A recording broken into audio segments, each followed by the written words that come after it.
Well, it's that time of year again. We got to make some pasta sauce and some canned goods. And this year we've kind of made a big investment. I should say more of an upgrade. We used to do this in the kitchen with the Harvest hand crank food processing mill. And it worked good. It does a good job. We've made a lot of pasta sauce with it. But with it came challenges. You'd clamp it to the counter and you'd get halfway through your journey and without unclamped and be all over the kitchen floor or just a mess everywhere. So this year we've kind of said goodbye to that theory and we've improvised and modified and made some improvements along the way. And so what we have and what we've upgraded to is the LEM number 12 meat grinder, and with it we have the LEM Juice Master or Sauce Master. I'm not sure what they call it technically, but anyway, modifies right onto this grinder, works amazing. And we're going to show you what it does. It cuts time down drastically from what we've been accustomed to doing in years past. So, without further ado, let's roll. We just take a handful of tomatoes right from the garden. We washed them up. Some of them are quartered, some of them are halves. These are Romas. Most of these are Romas. This is not a Roma. But just to prove my point, this is, I think, probably an early girl. Just mostly cut in quarters or thirds. Right down and shoot. Give it a little kick. Sometimes you have to help it along. Most of the time you don't. Some of these smaller ones, you can get a handful of them and just kind of feed them in at will.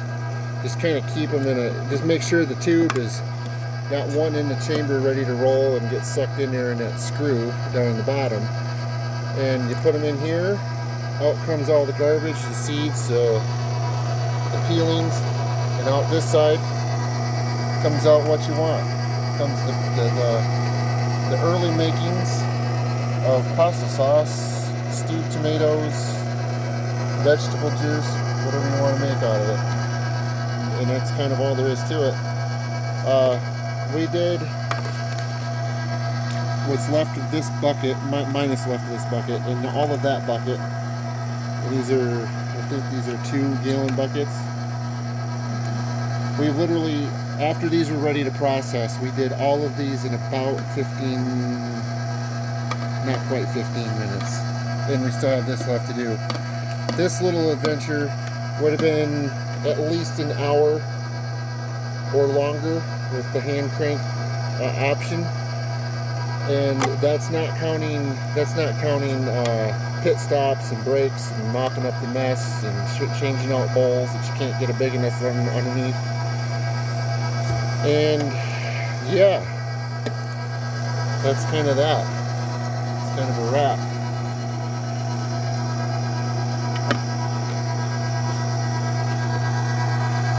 Let's get a couple clips here of what we process at large here.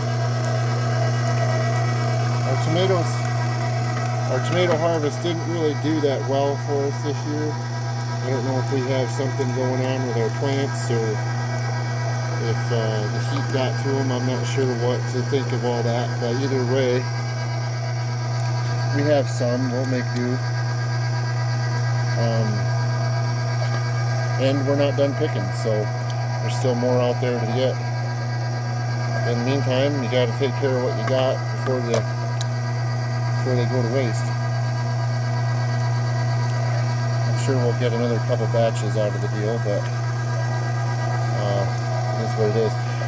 Down here, this is one of the downsides that we've kind of noticed. Is down here when you run that plunger through every once in a while to assist with that tomato going down into that screw. This sometimes I'll show you here better than draw you a picture. I'll show you. When you ram those tomatoes down here, just to help them out, see how it spits out over the top and makes a great big mess all over the place? Prime example as to why you want to do it on a picnic table and not in your kitchen and make a make a generous mess everywhere, because it'll definitely make a mess for you if you get out of control. But it's working pretty good. It's got the splash guard on here, so you're really not getting anything all over yourself. Keeps everything kind of sanitary. Like I said, we're working outside. You can probably see that, and we don't have a lot of bugs right now anyway. But I can imagine if there were some bugs hanging around, probably not the thing you want to have in your spaghetti. It's a ground up bug. Granted, you got to cook it down anyway, so a little protein extra here and there puts a little hair on your chest, I guess. But anyway, that's kind of it. That's that in a nutshell. And we only got another good couple handfuls here, and we'll be all set again. So that's it.